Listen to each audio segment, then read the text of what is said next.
और अब बात उस टर्की की जो पूरी तरह से बर्बाद हो चुका है। टर्की और सीरिया में मिलाकर करीब 8,000 लोगों की मौत हुई है। आशंका है कि कुल 20,000 से ज्यादा लोगों की मौत हो सकती है। 2 करोड़ 30 लाख से ज्यादा लोग प्रभावित हुए हैं। हजारों बिल्डिंग्स बर्बाद हुई हैं। शहर के शहर तबाह हो गए हैं। और अब इस तबाही को देखते हुए पूरी दुनिया मदद का ऐलान कर रही है, लेकिन मदद का सबसे पहला हाथ प्रधानमंत्री नरेंद्र मोदी की तरफ से बढ़ाया गया था। मोदी ने टर्की के साथ भारत की कूटनीतिक खटास को भुला दिया और दिखा दिया कि असल में भारत वसुधैव कुटुंबकम के संस्कार दुनिया को बांट रहा है।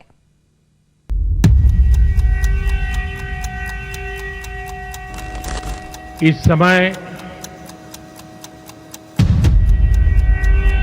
तुर्की में आए विनाशकारी भूकंप पर हम सभी की दृष्टि लगी हुई है। बहुत से लोगों की दुखद मृत्यु और बहुत नुकसान की खबरें हैं। सभी ये अपने घर के पास सिर्फ देसी मुर्गियों को पालकर हर साल 6 लाख कमा रहे हैं। आप भी ये करना चाहते हो तो फ्रीडम ऐप को अभी डाउनलोड कीजिए। भूकंप पीड़ितों के साथ है। भारत भूकंप पीड़ितों की हर संभव मदद के लिए तत्पर है।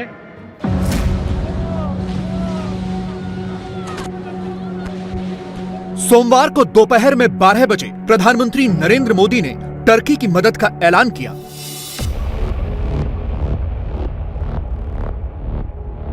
और रात को 3 बजे भारत से मदद की पहली खेप रवाना भी हो गई। भारत के वसुधैव कुटुंबकम की परंपरा की यह सबसे ताजा मिसाल है। तुर्की तबाह हुआ तो सबसे पहली मदद का ऐलान भारत के प्रधानमंत्री नरेंद्र मोदी ने ही किया। सबसे पहले ये देखिए कि भारत से तुर्की अभी तक क्या क्या मदद भेजी गई है। अब तक भारत से एनडीआरएफ की 2 टीमें टर्की पहुंच गई हैं। एनडीआरएफ की पहली टीम बीती रात 3 बजे रवाना हुई, जिसमें एनडीआरएफ के 50 खोजी और बचाव दल के सदस्य हैं। इनमें 5 महिला राहत कर्मी भी शामिल हैं। साथ में स्पेशली ट्रेन्ड डॉग स्क्वाड भी है। ड्रिलिंग मशीन, राहत सामग्री और दवाइयां भी हैं। एनडीआरएफ की दूसरी टीम में भी 50 राहत कर्मी, 1 एनडीआरएफ डॉक्टर, पैरामेडिक स्टाफ है। इसके अलावा खोजी कुत्तों का दल भी है और राहत और बचाव के उपकरण भी। भारत की तीसरी टीम भारतीय सेना ने भेजी है। इंडियन आर्मी की मेडिकल टीम के 99 सदस्य रवाना हुए हैं। टर्की में भारतीय सेना एक 30 बेड का हॉस्पिटल भी एस्टैब्लिश करेगी। X ray machine, ventilators, oxygen generation plant, cardiac monitors ये टीम साथ लेकर गई है।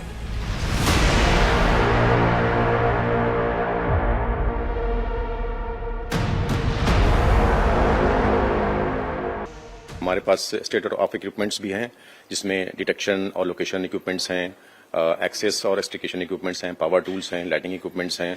ये सब हमारे जो urban search and rescue operation है उसमें काम आते हैं। इसके अलावा कैनाइन स्क्वाड्स हैं हमारे पास। 4 कैनाइन्स हमारे पास जा रहे हैं इन टीमों में। और महिला रेस्क्यूअर्स का भी हमने ख्याल रखा है कि वो साथ में जाएं, ताकि जो बच्चे हैं, विमेन हैं, उनको खास ऐसे स्थिति में उनका ख्याल रखना पड़ता है। उसमें ये मददगार साबित होंगे। ये एक चैलेंजिंग ऑपरेशन रहेगा, मगर मेरा मानना है कि पहले भी हमने ऐसे ऑपरेशंस किए हैं। 2011 में जापान में जब ट्रिपल डिजास्टर आया था, अर्थक्वेक, सुनामी आई थी, उसके बाद नेपाल अर्थक्वेक भी हमने डील किया है।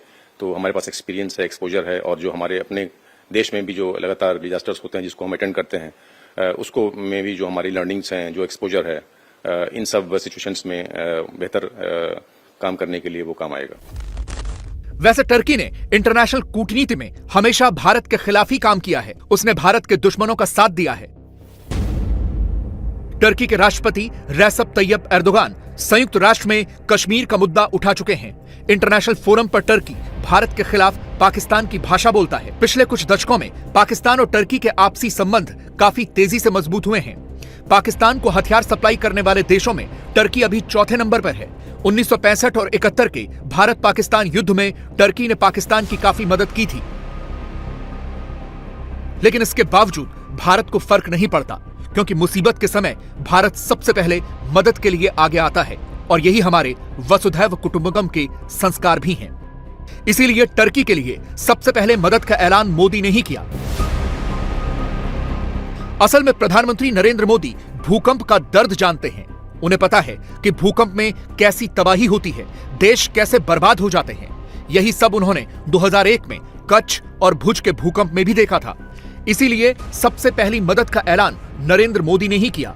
टर्की के भूकंप पर मोदी ने कहा कि आज टर्की जिस हालत से गुजर रहा है उसे मैं समझ सकता हूं। 2001 में जब भुज में भूकंप आया था तब मैं मुख्यमंत्री था। मुझे पता है कि रेस्क्यू ऑपरेशन में क्या क्या दिक्कतें आती हैं।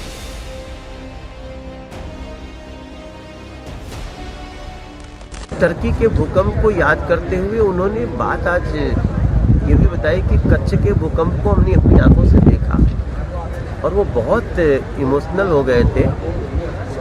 मैं, चूंकि हम लोग उनके एक साथी सांसद हैं, ऐसा वो कह देते हैं, बट टर्की के भूकंप पर टर्की के लोगों के जीवन को खतरे में देखकर भारत के प्रधानमंत्री का इस तरह से भावुक होना एक बहुत बड़ा परिचय है उनका भी और भारत का भी।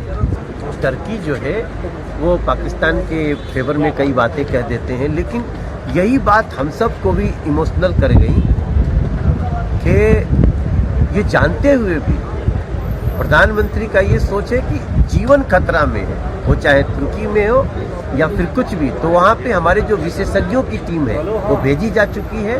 और मुझे लगा कि इस समय जो हम आपसे बात कर रहे हैं वो पहुँच चुकी होगी। और प्रधानमंत्री ने ये भी कहा कि जरूरत पड़ने पे हम और भी लोगों को भेजेंगे, क्योंकि हमें मानवता को बचाना है। पुराने मनमुटाव को भुलाकर भारत पूरी तरह से टर्की के साथ खड़ा है। राज्यसभा में टर्की में मारे गए लोगों के लिए मौन भी रखा गया। We extend our solidarity with the governments and people of Turkey and Syria and family members of the victims affected by the catastrophe, and also hope and pray that the survivors trapped in the rubble are rescued as early as possible and all assistance is given to the injured. I request members to rise in their places and observe silence as a mark of respect to the memory of those who lost their lives in this tragic incident.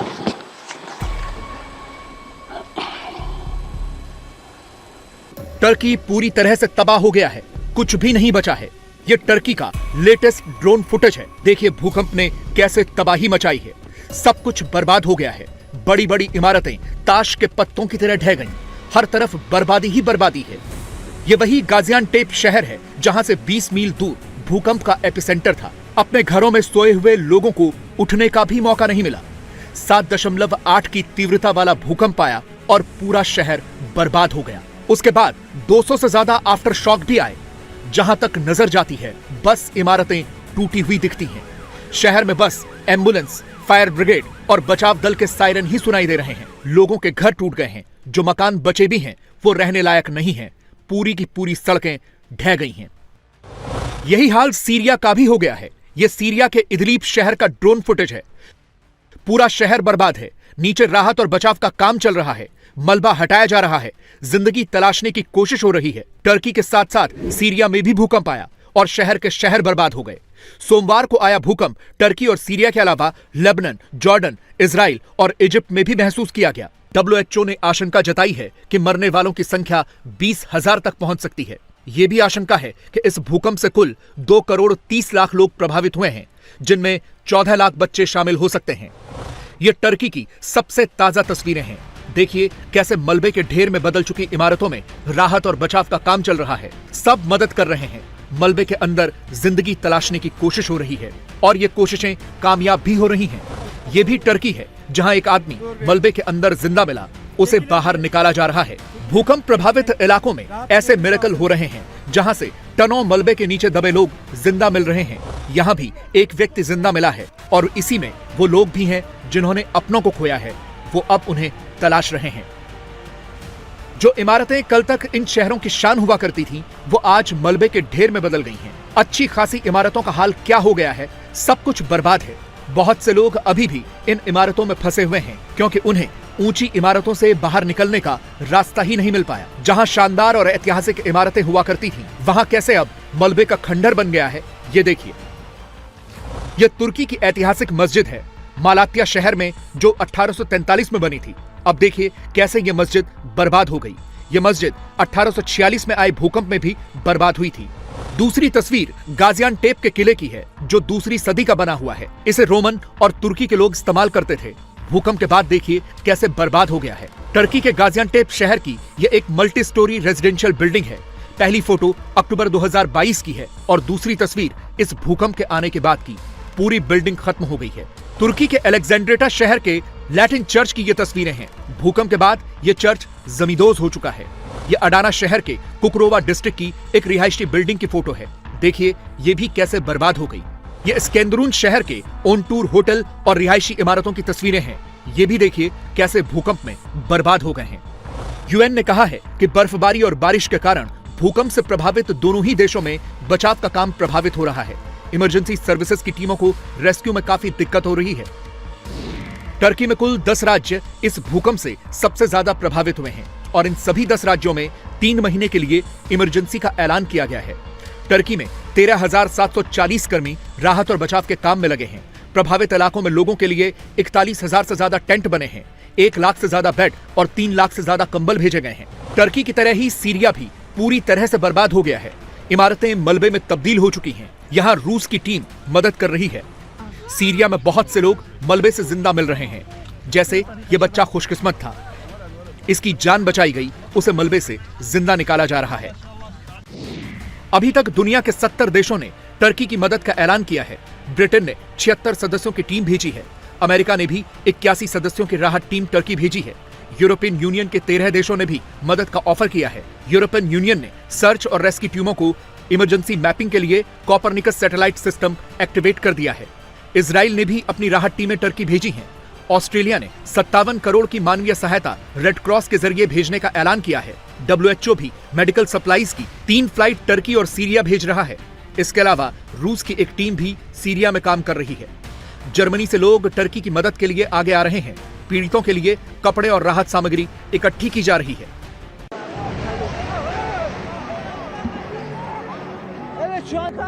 Turkey में 11,000 से ज्यादा रिहायशी इमारतें बर्बाद हो गई हैं और अब समस्या यह है कि लगातार आफ्टर शॉक्स आ रहे हैं, यानी भूकंप के छोटे बड़े झटके लगातार महसूस किए जा रहे हैं।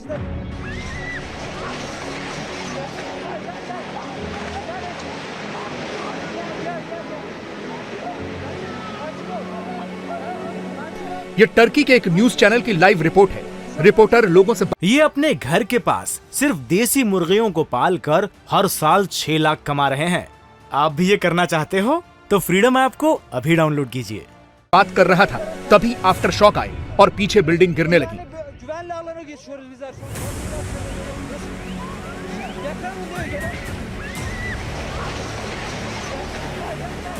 जो लोग पीछे से आ रहे थे वो इन भरभराकर गिरी बिल्डिंग्स में दब गए। रिपोर्टर ने देखा कि पीछे एक महिला अपने बच्चों के साथ आ रही थी, तो रिपोर्टर महिला की मदद के लिए दौड़ कर गया और महिला की बच्ची को गोद में उठा लिया।